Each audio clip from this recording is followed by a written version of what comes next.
গরমে ত্বকের অন্যতম সমস্যা হলো চুলকুনি। মূলত শুষ্ক ত্বক, অ্যালার্জির সমস্যা থাকলে এই সমস্যার সম্মুখীন হতে হয়। অনেক সময় ঘামের কারণে র্যাশ বেরোয়, সেই কারণেই চুলকুনি হয়।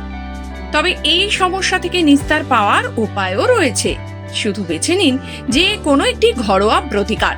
যদি ঘামাচির কারণে ত্বকের ওপর চুলকুনির সমস্যা দেখা দেয়, তাহলে স্নানের জলের ওপর বেশ গুরুত্ব দিন। ওট মিলের সাহায্য নিন। ওটসকে মিহি করে গুঁড়ো করে নিন। এবার 2 চামচ ওটসের গুঁড়ো স্নানের জলে ভালো করে মিশিয়ে নিন। এবার ওই জল গায়ে ঢালুন। এতে আপনি চুলকুনির হাত থেকে রেহাই পাবেন। আপনার ত্বকের যে অংশে চুলকুনি হচ্ছে তার উপর অ্যাপেল সিডার ভিনিগার লাগাতে পারেন। এছাড়া একেবারে ঘরোয়া একটি টোটকা হলো নিম পাতা জলে ভালো করে ফুটিয়ে তারপর সেই জল ঠান্ডা করে মিশিয়ে নিন আপনার স্নানের জলে। তারপর গায়ে দিন সেই জল, স্নান করুন। বুঝতেই পারবেন কতটা উপকার পেলেন। 1 কাপ জলে 1 চামচ অ্যাপেল সিডার ভিনিগার মিশিয়ে নিন।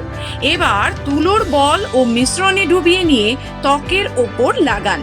অ্যাসিটিক অ্যাসিড আপনাকে চুলকুনির হাত থেকে আরাম দেবে। অনেক সময় চুলকুনির কারণে ত্বকের ওপর লালচে ভাব দেখা দেয়, তার উপর ত্বকের অবস্থা বেহাল হয়ে যায়।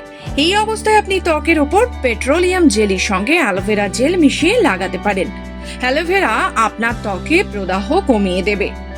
ত্বক শুষ্ক হয়ে গেলেও চুলকুনির সমস্যা দেখা দেয়, এক্ষেত্রে আপনি নারকেল তেল ব্যবহার করতে পারেন। স্নানের পর গায়ে, হাতে, পায়ে নারকেল তেল মেখে নিন।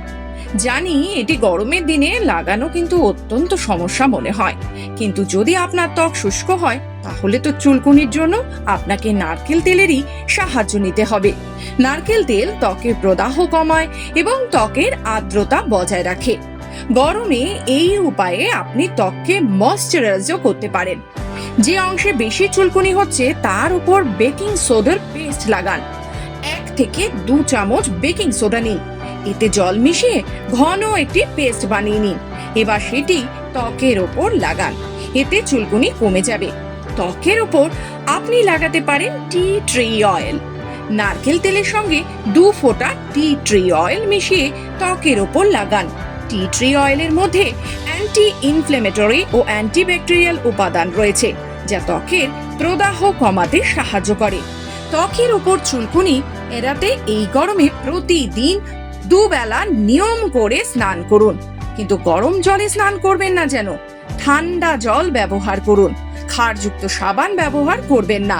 সুতির ঢিলে ঢালা জামা পরুন। আঁটোসাঁটো পোশাক একেবারেই পরবেন না। আর সবশেষে বলে রাখি আরো একটি উপায়। বাড়িতে অ্যালোভেরা গাছ থাকলে অবশ্যই অ্যালোভেরা জেল নিয়ে আপনি সেটি ব্যবহার করুন এবং স্নান করে নিন। দেখবেন কতটা আরাম পাচ্ছেন আপনি। আর এই সমস্ত কিছুই যদি আপনার উপকারে লাগে অবশ্যই জানান কমেন্ট করে খবর বাংলার সুস্বাস্থ্য অনুষ্ঠানে। খবর বাংলার এই সুস্বাস্থ্য অনুষ্ঠান শুধুমাত্র আপনাকে সুস্থ রাখার জন্য। আরো বিশদে জানতে হলে অবশ্যই বিশেষজ্ঞের পরামর্শ নিন।